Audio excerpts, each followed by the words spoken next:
Namni horii ta'e mukatti ni hidhani. Guyyaa Rabbii jedhee hirrumaa siiqani.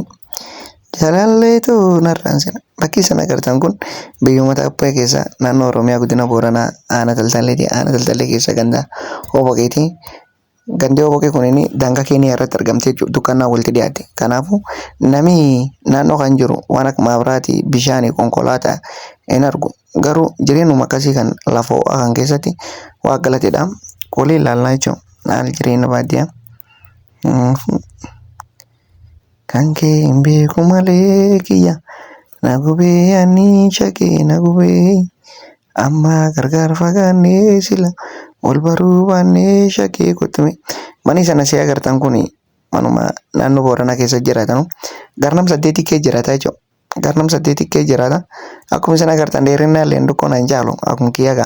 Garuu kanum keessa garnam 8 hin jiraatanii. Jireenyi Booranaa kanuma yaa waaqa galatedhee jiraata jechuudha.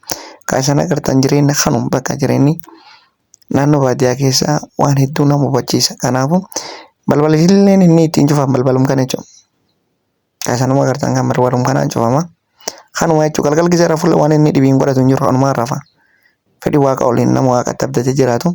Isin kana sii kaachee seentaa jechuudha. Inni kaan keessa inni ilaalla kottaa. Keessa inni ilaalla akkuma nulluuqa kanaan seenii ishee nagahuun geetti. Mana hangi jaree funam 8 kee jiraatanidhaan kan tanuma. Woo isin agartanu balbal 3 kee jira sun nam dhiiraa okee bultaati. Garan gulaan nam durbaa kee bula. Kanaafuu inni achi sun damoo haadhaaf abbaa. Haadhaaf abbaa malee namni dhibiilleen hin seenu. Namni dhibiin seenallee komee qaba. Seenuu hin qabu. Kanaafuu jireenyi baadiyyaa nam 8 inni kaani manum xiqqaa isin agartan kan keessa rafaa jechuudha.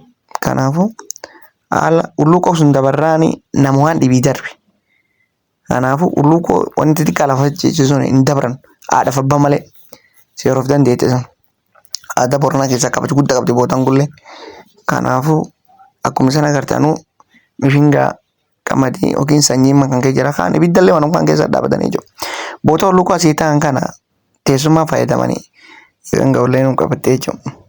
Kanaafuu kundisti Booranii manuma keessa illee nyaata kan ittiin dhaabate sun kanaadha. Waan guddoo itti yaadda hin qabu akkuma isin agartan kanuma. Kaan tokko xiqqaa kan ijoolleetti haroo bishaan ittiin deemee fuudha. Waqtii isaatti jarkeen guddaa fa'aa taate harreen deemanii daachatanii jechuudha. Harreen daachatanii deemanii bishaan waraabbatanii harooti. Kanum jireenyi kaan kanuma.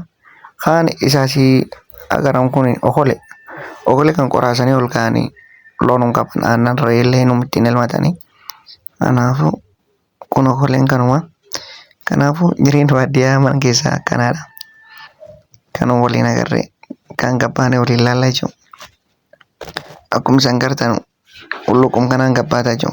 Kan akka tasaa arasaa sana sii qabadhee kana Booranii loon harree eegaal qaba. Boorana eegaal namni qabu bineensuma ittiin eegaa akka qabeenyallee qabata. Arasaas kanaaf qabatanii fedhii waaqa waliin naannoo Booranaa kana lafi nagaa nageenyi badhaadhaa sabni bii waliin hadhu arasaas kanaan Oromaan ittiin tifata. Inni asii agartan kun kushiina.